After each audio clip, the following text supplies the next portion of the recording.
نحمده ونصلي على رسوله الكريم اما بعد فاعوذ باللہ من الشیطان الرجیم بسم اللہ الرحمن الرحیم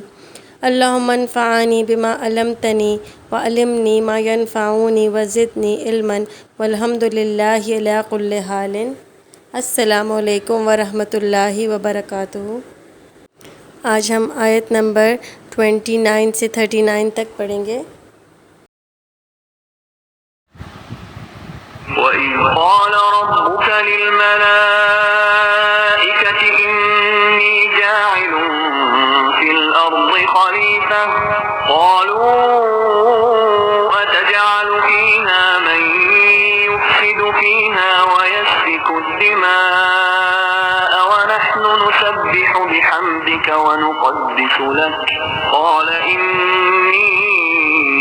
أَعْلَمُ مَا لَا تَعْلَمُونَ وَعَلَّمَ آدَمَ الْأَسْمَاءَ كُلَّهَا ثُمَّ عَرَضَهُمْ عَلَى الْمَلَائِكَةِ فَقَالَ أَنبِئُونِي بِأَسْمَاءِ هَؤُلَاءِ إِن كُنتُمْ صَادِقِينَ قَالُوا سُبْحَانَكَ لَا عِلْمَ لَنَا إِلَّا مَا عَلَّمْتَنَا إِنَّكَ أَنتَ الْعَلِيمُ الْحَكِيمُ قَالَ يَا آدَمُ أَنبِئْهُم بِأَسْمَائِهِمْ فَلَمَّا أَنبَأَهُم بِأَسْمَائِهِمْ قَالَ أَلَمْ أَقُل لَّكُمْ إِنِّي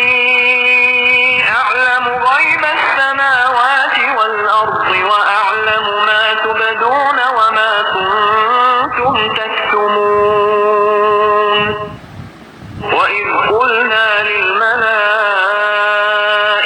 اسْجُدُوا لِآدَمَ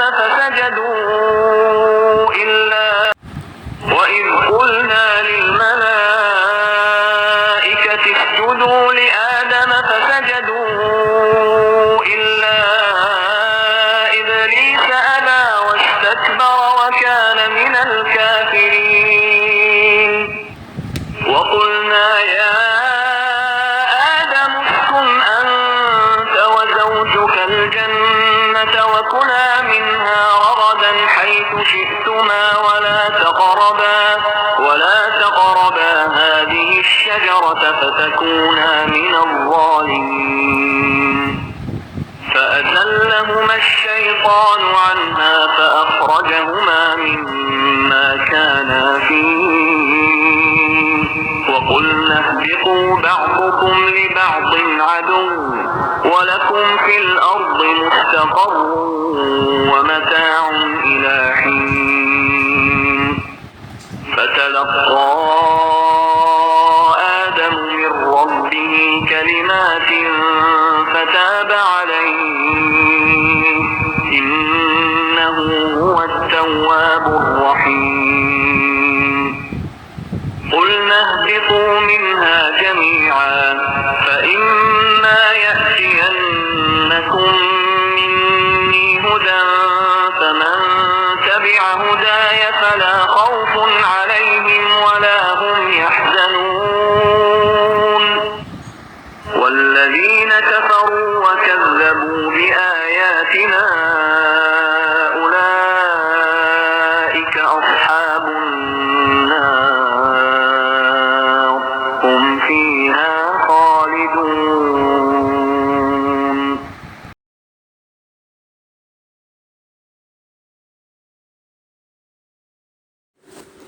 پھر ذرا اس وقت کا تصور کرو جب تمہارے رب نے فرشتوں سے کہا تھا کہ میں زمین میں ایک خلیفہ بنانے والا ہوں۔ انہوں نے عرض کیا کیا آپ زمین میں کسی ایسے کو مقرر کرنے والے ہیں جو اس کے انتظام کو بگاڑ دے گا اور خون ریزہ کرے گا؟ آپ کی حمد و ثنا کے ساتھ تسبیح اور آپ کی تقدیس تو ہم کر ہی رہے ہیں۔ فرمایا میں جانتا ہوں جو کچھ تم نہیں جانتے، اس کے بعد اللہ نے آدم علیہ السلام کو ساری چیزوں کے نام سکھائے، پھر انہیں فرشتوں کے سامنے پیش کیا اور فرمایا،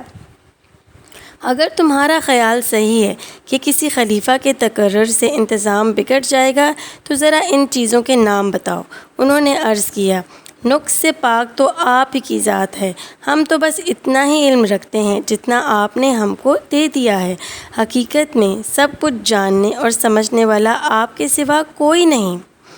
پھر اللہ نے آدم علیہ السلام سے کہا، تم انہیں ان چیزوں کے نام بتاؤ۔ جب اس نے ان کو ان سب کے نام بتا دیے تو اللہ نے فرمایا، میں نے تم سے کہا نہ تھا کہ میں آسمانوں اور زمین کی وہ ساری حقیقتیں جانتا ہوں جو تم سے مخفی ہیں؟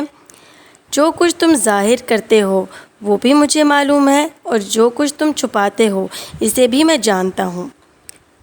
پھر جب ہم نے فرشتوں کو حکم دیا کہ آدم علیہ السلام کے آگے جھک جاؤ تو سب کے سب جھک گئے، مگر ابلیس نے انکار کیا۔ وہ اپنی بڑائی کے گھمنڈ میں پڑ گیا اور نافرمانوں میں شامل ہو گیا۔ پھر ہم نے آدم سے کہا کہ تم اور تمہاری بیوی دونوں جنت میں رہو اور یہاں بافراغت جو چاہو کھاؤ، مگر اس درخت کا رخ نہ کرنا ورنہ ظالموں میں شمار ہوگے۔ آخرکار شیطانوں نے ان دونوں کو اس درخت کی ترغیب دے کر ہمارے حکم کی پیروی سے ہٹا دیا اور انہیں اس حالت سے نکلوا کر چھوڑا جس میں وہ تھے۔